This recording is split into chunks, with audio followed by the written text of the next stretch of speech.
So I think, oh. And Granger, that's interesting. I thought they'd go for something with harder basic attack, but I think they're very happy. They just want to get that Granger and the Marcel combo together. I mean, they couldn't have gone so wrong with the pick. It's not a bad pick. Is there something that stops it right now, or do they need to pick that up still on Entity 7's side? Right now, I don't really see anything that can really stop this kind of composition. Yeah. It doesn't look like, I mean, the standard choice would just be the Belleric in Rome. He has been pretty dominant so far, I will say, as a hero today. Won most of his games, although did lose that last one that it was stolen away on the side of Aurora Gaming by Team Liquid. They wouldn't even be too crazy to go Gato Catcha, I'd say, as well, but they go for the chip. Whoa. All right. Adding to the unique hero pool seen so far. I think they added 2 or 3. Yeah, what the heck? All right, we're just seeing surprises. The Granger, I get. You're playing strong side. The chip here is like, it's great, but it will always be dictated by your first ult. If your first ult goes... This third series is going to be real interesting. Looking at the way this draft is going to play out, it feels like there's answers on both sides. The real question and the real test is when they hit the Land of Dawn. First interaction, how are they going to play this out nicely? Because the way that I see it, Chip has already figured out the starting point of the enemy jungler. The same can be said for ONIC side and Entity 7. Like Mirko said, it's that first portal that's going to make the difference. Yeah, the chip is in a... it's just in a weird place right now, I feel like. I almost thought they'd just go with the Belleric. That's not the case, but, you know, whoa, already taking a lot of damage early on. Oh, the flicker used from Sans.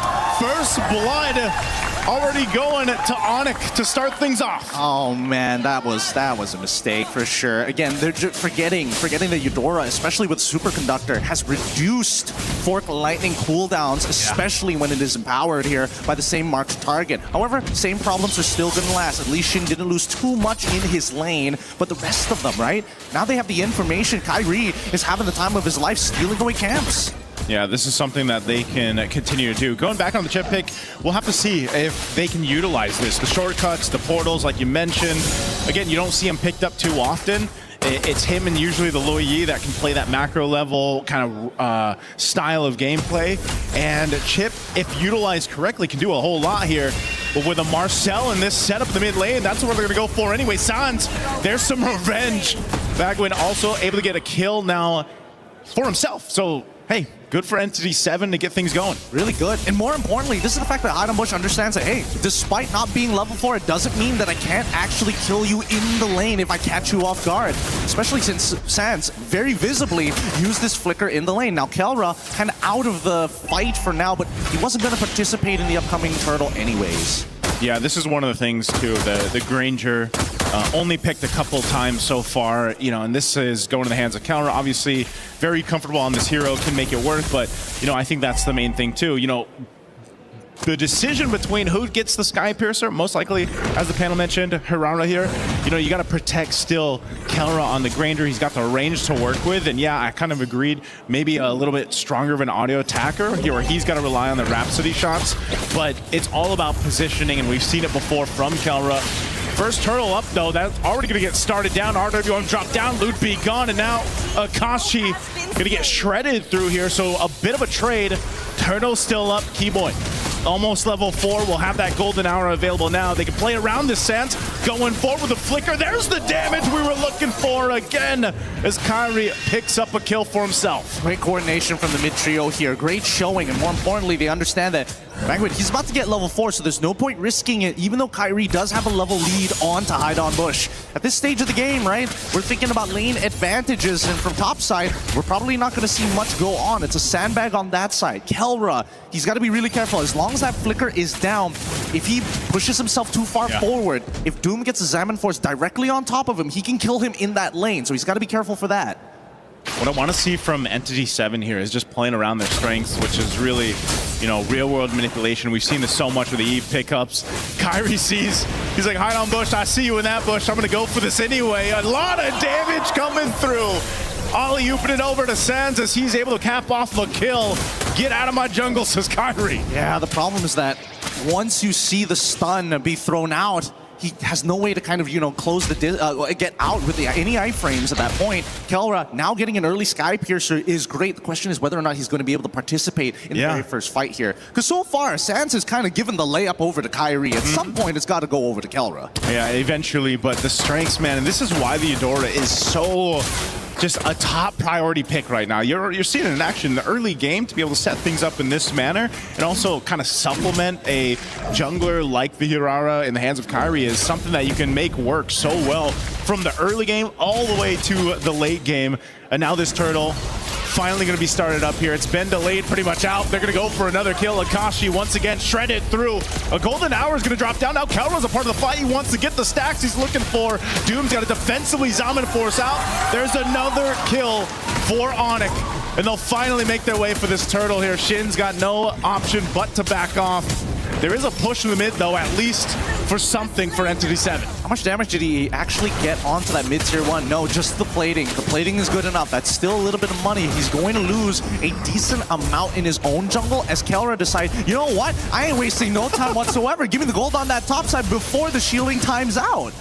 You're seeing it right there, Gideon. That's just how scary that amount of damage can be, that a flicker is burned out from Shin. Just because, again, that snapshot, that interaction with the stun, and as they go into the jungle again, E7, no room to breathe, even on their own side, as Kelra will pick up another stack. There's just so much CC to deal with, and nobody can really stop Keyboy from what he's doing. He's able to run through every single member of the side of E7, and until we see a full commitment, there's just no point. And now they're losing mid-tier 1, which is a pivotal point in the map.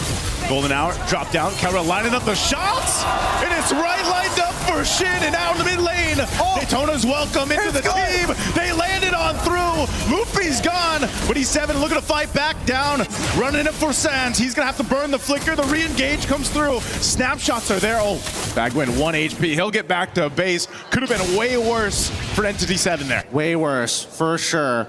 But man, let's look at the goal difference here, because somehow Kelra has been more effective in these team fights in comparison to Doom, who's been struggling again because of that golden hour. Let's look at this replay one more time, right? Golden hour catches onto 2 members. They line up the shots perfectly, but by the time Akashi actually gets into the middle of this fight, they kind of don't have enough damage, right? You can see that Doom, unfortunately, tries to get this kill onto Keyboy, but they still have plenty of battle spells. So the innate impact that we see from ONIC is just too much to handle, and Doom ain't gonna waste a free Purify just to get out of a golden hour or walk around it.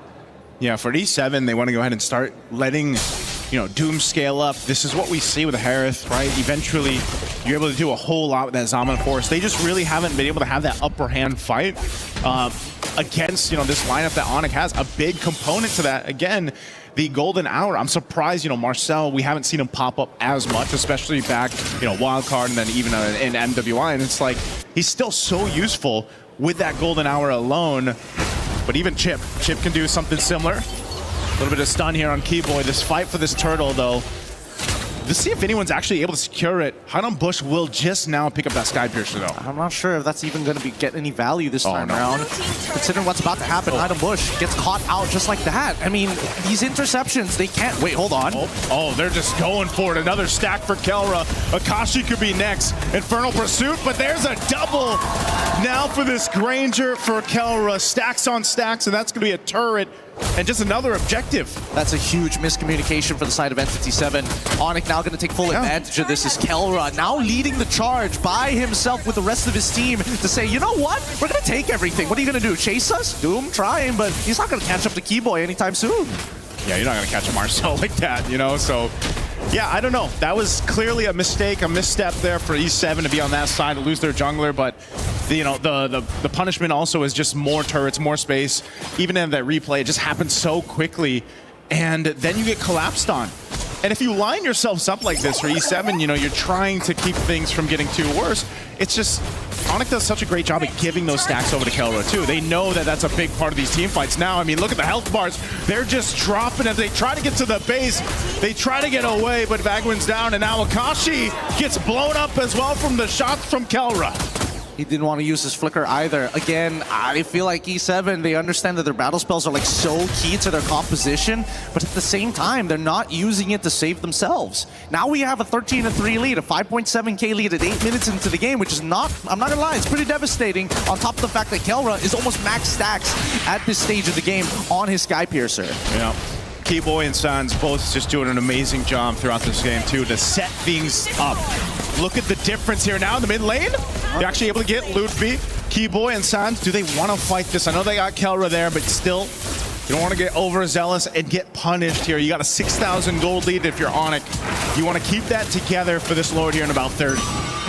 First items priority. I like how Ludwig is like, no, I'm not going to think about sustain whatsoever. All I'm thinking about is maintaining my stacks, get me a Guardian helmet, and yeah, I'll make something happen. He is a thick boy for a good reason, but also such a huge deterrent for E7. Like, what are they going to do as soon as he starts charging up the Daytona's welcome, right? On the opposite side, I do want to see whether or not E7, specifically Vagwin, he needs to get a backline attack onto Kelra. Yeah, I feel like he's been trying, you know, like he's been trying to find that positioning, but there just hasn't been that opening that they're looking for. And now at this point, it looks like E7's just going to have to give this Lord over to ONIC, let them do their things. Akashi's going to give the information. There's quite a few here. They're trying to push up top too, but Lord already secured by Kyrie.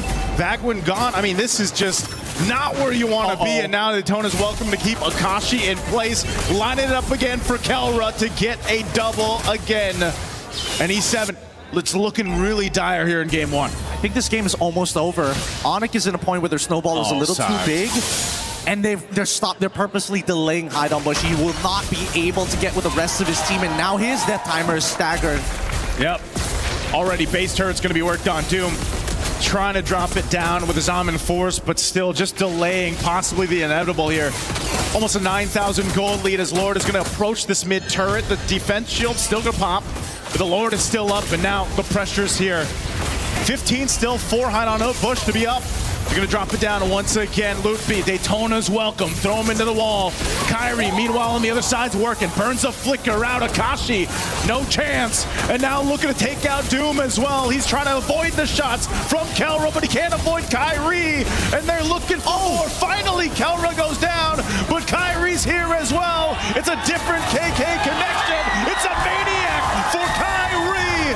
And that's all ONIC needed in this game one. Under 12 minutes, they'll cap out game one against Entity 7. 21-6 the final score, and they're gonna farm one more before they close out the very first match.